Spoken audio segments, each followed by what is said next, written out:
Next, you got to come up with a strategy, a plan. You got to actually have a goal, because it's not enough to just say, I want to be healthier and happier, and I want to give more, and I want to have better experiences with my family, or become financially free. Because a dream without a vision without a goal is just a dream, and a dream without a plan is really just a hallucination. So what you got to do is you got to make some SMART goals.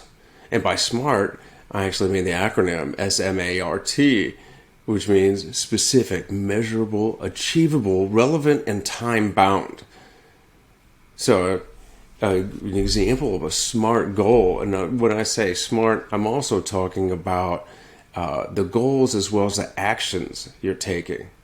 Make them specific, make them measurable, achievable, relevant, and time-bound.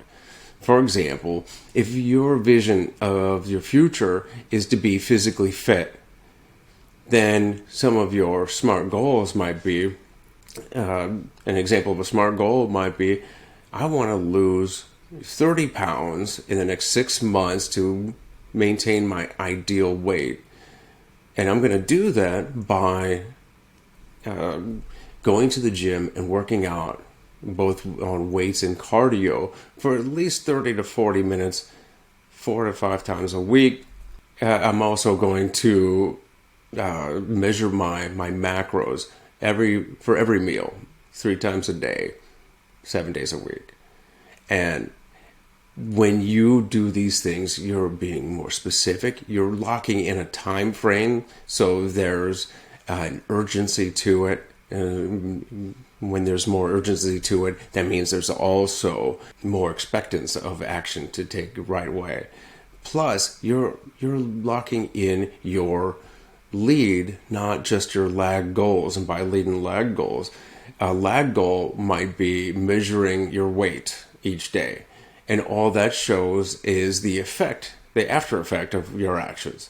Lead measurements would be tracking your calorie intake and how many times you actually set foot inside the gym, or how many times you lace up and go for a run.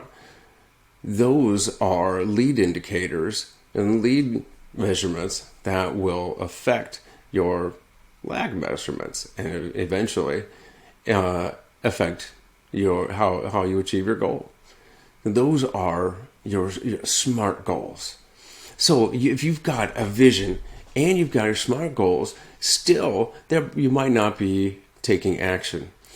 And the thing is, there are a few reasons why not, but there's a saying in the Special Forces, it's get off the X. And one thing we're not doing is taking action. Getting off the X, and in the military bomb squad EOD field, we say time on target. And essentially the philosophy behind that is the longer you sit still in one place, the higher chance there is, the higher degree of potential for danger, something bad to happen.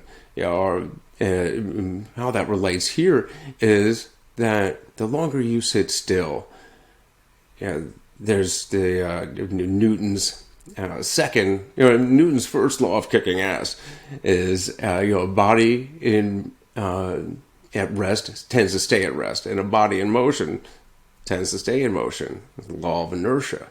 All we got to do is take action every single day, not just hope that someday we'll get started. Because just having the vision and a plan doesn't mean you're actually doing anything about it.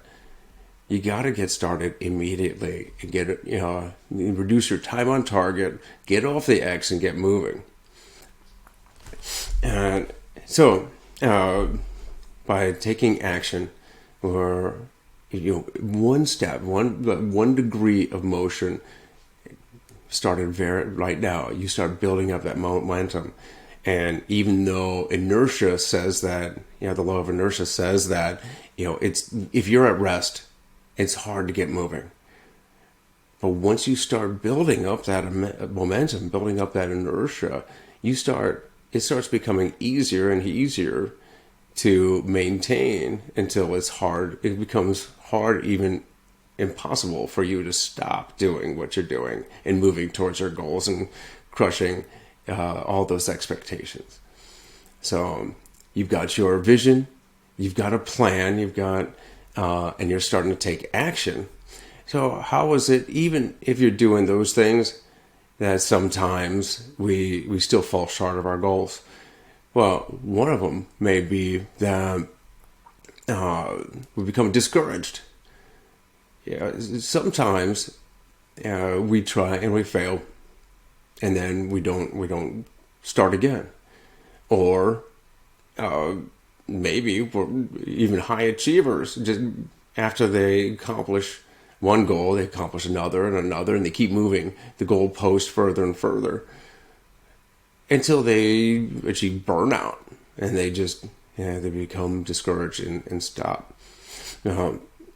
One thing that Dan Sullivan and Dr. Benjamin Hardy in The Gap in the Game call this being in the gap, where you're only looking at the horizon, where your big goals are so far off and they're so hard that it seems like you're never going to reach them.